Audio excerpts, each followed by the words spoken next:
Welcome, everybody. Welcome to the show. And today we're talking about the 1998 film Without Limits.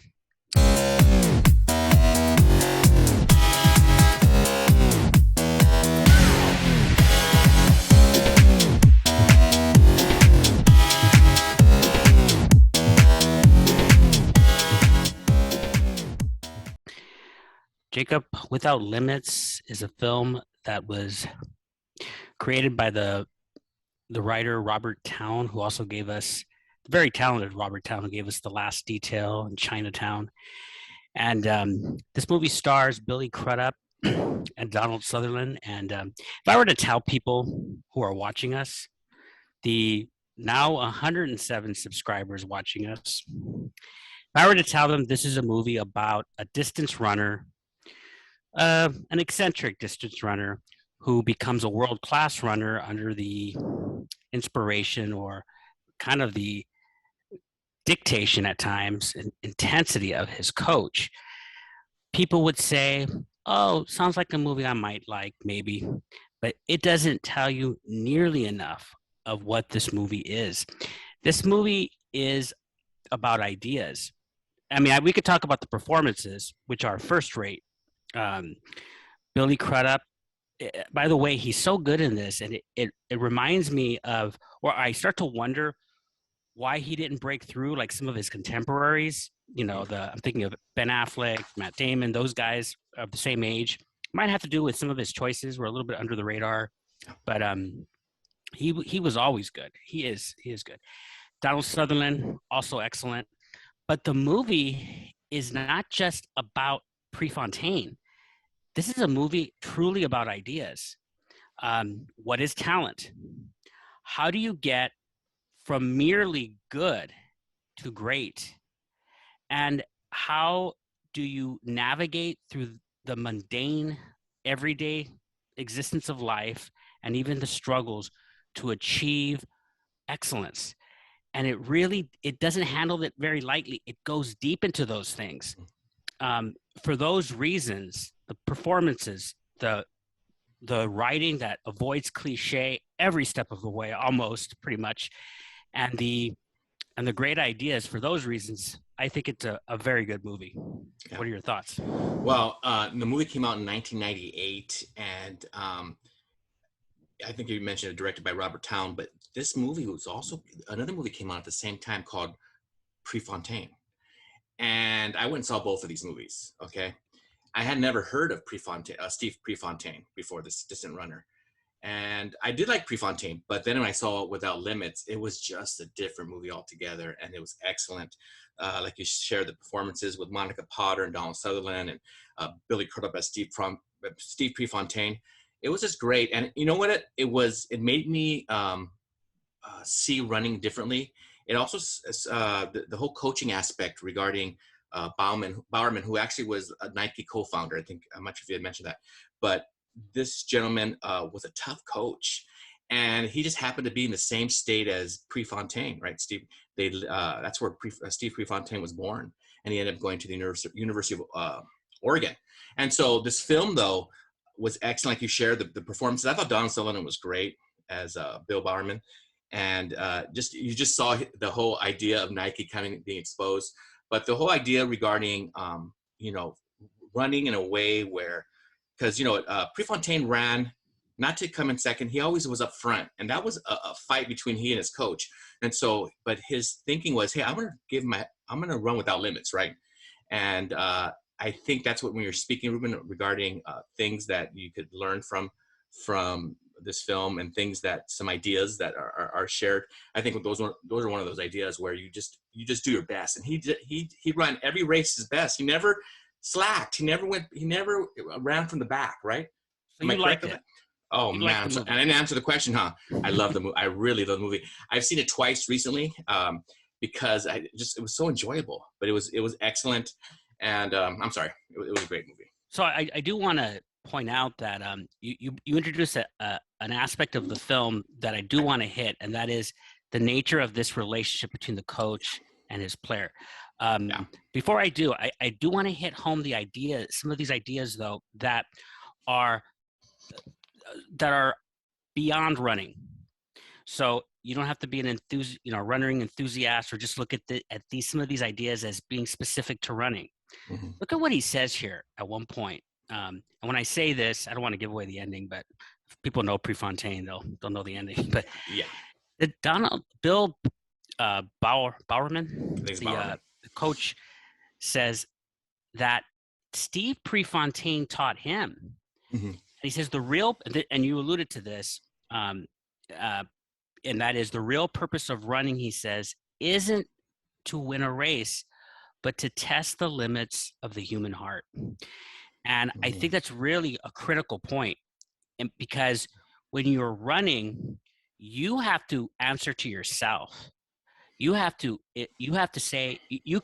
And he makes the point in that same speech, Donald Sutherland's same speech, that Prefontaine was troubled by the fact that you can give a mediocre effort and still win a race, and you can give a marvelous effort and still lose.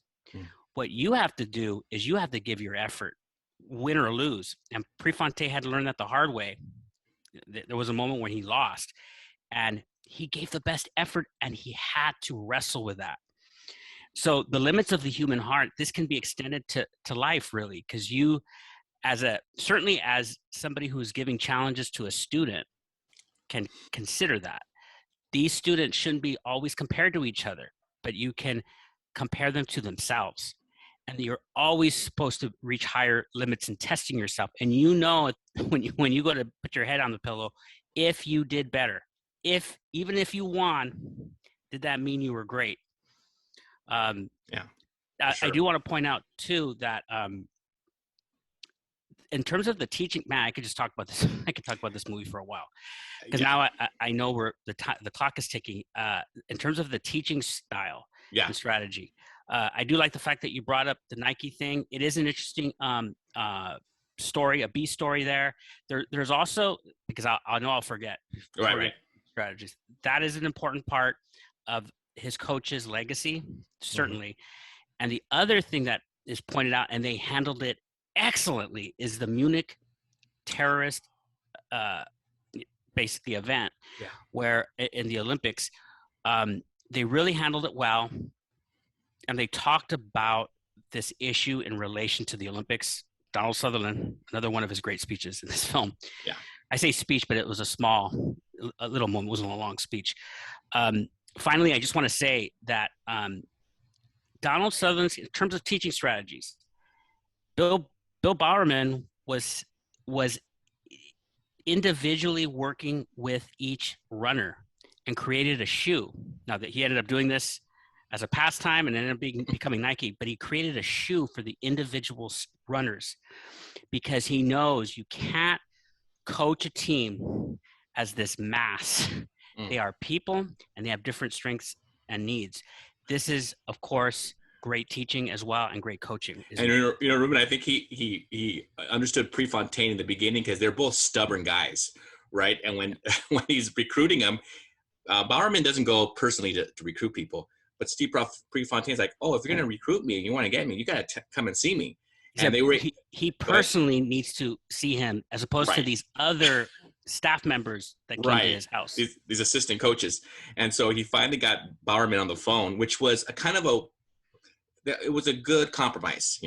He listened to him. Hey, I want you, and that was it. That's all he needed to hear. It was from the horse's mouth, and but it just showed you that they were both stubborn guys, but they were in time. They were able to listen to each other, and I think as teachers, Ruben, I mean, I sometimes always of course, I want my students to listen, but you know what? Sometimes it's good to listen to them and see what their needs are, what Right. their wants, and they're able to teach you so much. And I think that's why at the end he's saying, I learned so much from Prefontaine. I You think know? the word stubborn has a negative connotation. I think that Steve Yeah, Prefontaine had a healthy ego, yeah, as did Bowerman, and they had a mission, and they knew what they were doing. right. Bowerman, I don't know, I'm messing up his name today. There are like a bunch of Bills. The coach, um, you mentioned the front running thing, Yeah, right? So just to remind, Prefontaine was a front runner, and that means he went on ahead in front of the other runners and tried to burn them out. But he was successful at it. It was working for him. But the coach was saying, Don't do that. You are not going to be able to do that in international competition. You will get burned. But I noticed he did it. At one point, he set him aside and he asked him, "Can you?" He used this word, "Can you indulge me for a moment?" As he made his pitch to Prefontaine, and Prefontaine said no. And then Bowerman Mm. gave the ultimatum: "Then you're off my team." But I noticed that that's important distinction. He asked first, Yeah. and that's hard to do. We want to go with the hammer right away sometimes. Yeah, for sure. That's a good point. Yeah, so I think that's the whole point, was that they were learning from each other, and and you mentioned that he treated his runners as individuals, and he did, and he knew that Prefontaine was a different type of person, and he had to be handled differently than the other runners, and each one of his runners he handled, because each one, like you said, each one of the shoes were different, and how they handled with the runner, and so that was just a wonderful relationship. And yeah, Ruben, I think this is a movie that we both enjoyed and both recommend.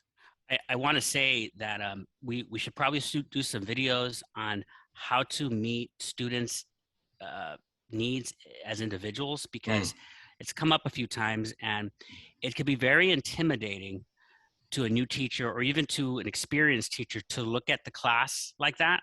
But it's actually very beneficial and it solves a lot of problems later. And we'll probably cover that another time. You mentioned Monica Potter, and I do want to say that she's good in this, and she always reminded me of like Julia Roberts with blonde hair. She's like, oh, it's Julia Roberts with blonde hair. But I noticed that this love story avoided cliche, Mm. and there was some meaning there. She was a girl. She was a person of faith, and she wouldn't do certain Compromise. things Yeah. with Steve Prefontaine as boyfriend girlfriend, and Prefontaine respected that. And you never felt I never felt that that love story was just thrown in for the for the bosses, for the film industry bosses there, because you got to put in a pretty girl. I felt that it was very intelligently done, and I believed it every step of the way. Really good movie. Excellent. Yeah. So yeah, we definitely give our recommendation, and Please check it out, everybody. Tell us what you think about Without Limits, and we'll catch you next time. Bye.